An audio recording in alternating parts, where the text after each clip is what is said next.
Quadratic formula use ചെയ്ത് ഒരു ഇക്വേഷനെ എങ്ങനെ സോൾവ് ചെയ്യാം എന്ന് നമുക്ക് നോക്കാം. നമുക്ക് തന്നിട്ടുള്ള ക്വസ്റ്റ്യൻ x² + 4x - 5 = 0 ഒരു ക്വാഡ്രാറ്റിക് ഫോമുല വെച്ച് സോൾവ് ചെയ്യാനാണ് നമ്മുടെ ക്വസ്റ്റ്യൻ. അപ്പോൾ ഇവിടെ x²ൻ്റെ കോഎഫിഷ്യൻ്റ് എന്ന് പറയുന്നത് 1 ആണ്. അപ്പോൾ a എന്ന് പറയുന്നത് 1, ഇനി എക്സിൻ്റെ കോഎഫിഷ്യൻ്റ് 4 ആണ്. അപ്പോൾ b എന്ന് പറയുന്നത് 4 ആണ്. കോൺസ്റ്റൻറ്റ് ടേം എന്ന് പറഞ്ഞാൽ -5 ആണ്. അപ്പോൾ c = -5.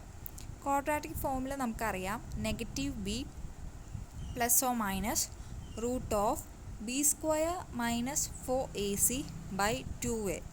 ഇതാണ് ക്വാഡ്രാറ്റിക് ഫോമുല. നമുക്കിവിടെ a, b, c ഏതൊക്കെയാണെന്ന് ഇപ്പോൾ കിട്ടിയിട്ടുണ്ട്. അപ്പോൾ ഈ ടേംസ് എല്ലാം കൂടി ഈ ഇക്വേഷനിൽ സബ്സ്റ്റിറ്റ്യൂട്ട് ചെയ്യുക എന്നുള്ളതാണ് നമുക്കിനി ചെയ്യാനുള്ളത്. അപ്പോൾ അങ്ങനെ നമ്മൾ സബ്സ്റ്റിറ്റ്യൂട്ട് ചെയ്ത് കഴിഞ്ഞ് കഴിഞ്ഞാൽ ഈ ഇക്വേഷൻ എങ്ങനെ മാറി? -4 ± √4² - 4 × 1 × -5 / 2 × 1. ഇങ്ങനെയാണ് നമുക്കിപ്പോൾ കിട്ടിയ ഇക്വേഷൻ. ഇനി ഇതിനെ സോൾവ് ചെയ്യുക, ബ്രാക്കറ്റൊക്കെ ഓപ്പൺ ചെയ്ത് സോൾവ് ചെയ്ത് കഴിഞ്ഞ് കഴിഞ്ഞാൽ നമുക്ക് എന്താ കിട്ടുക? -4 ± √36/2 എന്ന് നമുക്ക് കിട്ടും. അപ്പോൾ √36 എന്ന് പറഞ്ഞു കഴിഞ്ഞാൽ എന്താ? 6 ആണ്.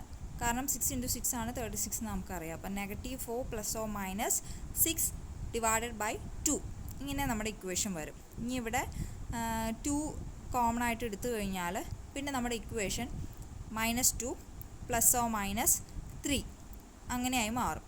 അപ്പം -2 -3 ഉണ്ട്, -2 + 3 ഉണ്ട് നമുക്ക്. അപ്പോൾ ഇതിൽ ആദ്യത്തെ എന്താ? -2 -3. -2 -3 എന്ന് പറഞ്ഞു കഴിഞ്ഞാൽ എന്താണ്? -5 ആണ്. നെഗറ്റീവും നെഗറ്റീവും ആഡ് ചെയ്തിട്ട് നെഗറ്റീവ് സൈൻ കിട്ടണം. അപ്പോൾ -5 എന്ന് കിട്ടും. ഇനി -2 + 3. -2 + 3 എന്ന് പറയുന്നത് എന്താണ്? 1 ആണ്. അപ്പോൾ നമ്മുടെ ഇക്വേഷൻ x² - 4x - 5 അതിൻ്റെ റൂട്ട്സ് എന്ന് പറയുന്നത് 2 പേരാണ്. ആരൊക്കെയാണ്? -5ഉം 1ഉം. അപ്പോൾ നമുക്ക് 2 റൂട്ട്സ് കിട്ടിയിട്ടുണ്ട്. അപ്പോൾ ഇങ്ങനെയാണ് ക്വാഡ്രാറ്റിക് ഫോമുല യൂസ് ചെയ്തിട്ട് ഒരു ഇക്വേഷൻ സോൾവ് ചെയ്യുന്നത്.